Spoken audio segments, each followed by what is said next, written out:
Welcome to Evangelism for God, the channel that speaks about issues the church run away from and expose Satan and his devices and anybody that's misleading God's people. You know, I was just thinking last night about my very first sermon when the Lord had called me and I didn't want to accept the calling. And when it was time for me to actually preach, there was a closing within my message that I want to share with you guys, because it came up over the last few days. And in closing, I was talking about this athlete. He was a star college athlete. He came out of high school. He was All-American. He was recruited. I mean, this guy, he was a running back. He was the star, but for some reason, he just wasn't performing well. And he sat there. He lost his spot on the team. And during the championship game, the score, his team was losing like 21 or 28-0.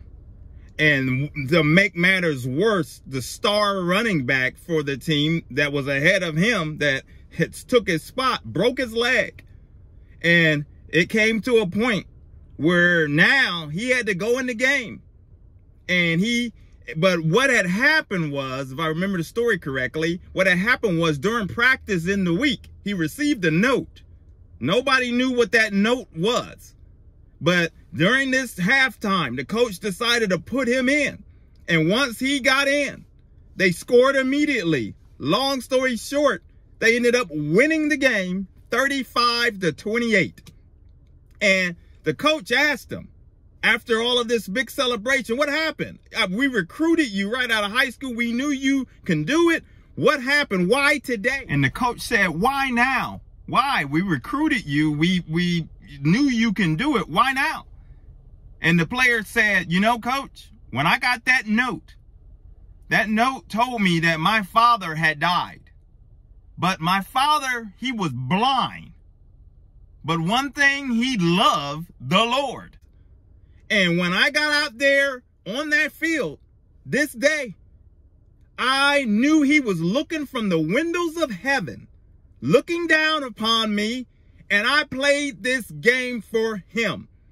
It was dedicated to him.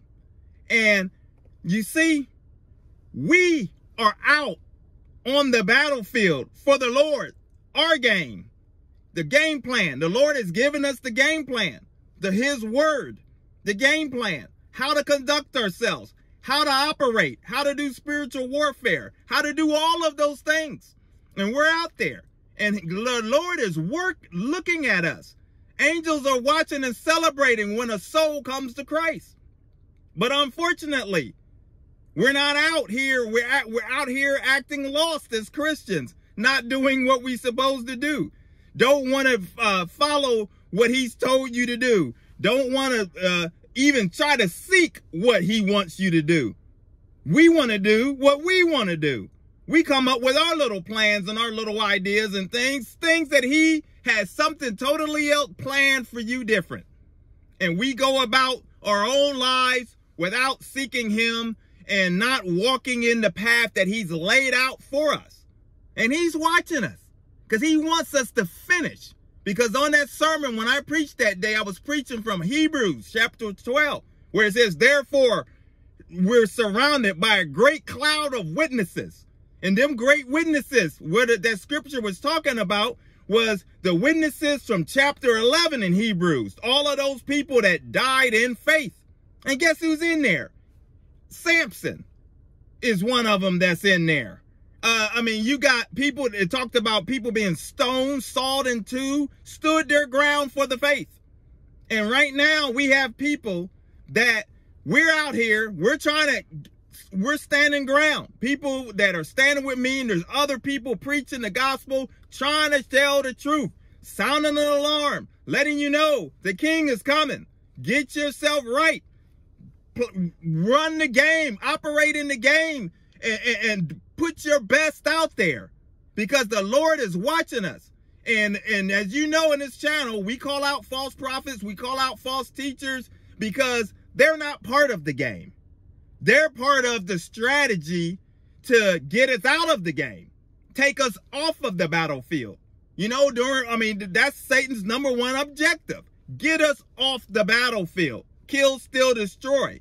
And he will use people that you think that are fine. He'll use someone close to you. He'll use what my channel focuses on. He'll use false teachers to make you feel comfortable and think that you're okay, but you're not operating within God's will. Well, we'll continue to call it out on here. I just hope that this message just give you some, that story, give you insight. Just remember, the Lord is watching us. He wants us to do our best. He wants us to try to live our best, try to be that example, be that one, you know, because it's hard now. And the lights are not shining like they should be. And we're going to shine the light on the darkness of anybody that is misleading God's people on this channel. Maurice Braxton, Evangelism for God's the channel. If you're new, consider subscribing, hit like, because we're going to continue to give God the glory. And as I say, I'm holding my phone, but we punch Satan right in between them chops, because I usually punch it right into my hand. But anyway, take care. Until the next video. God bless.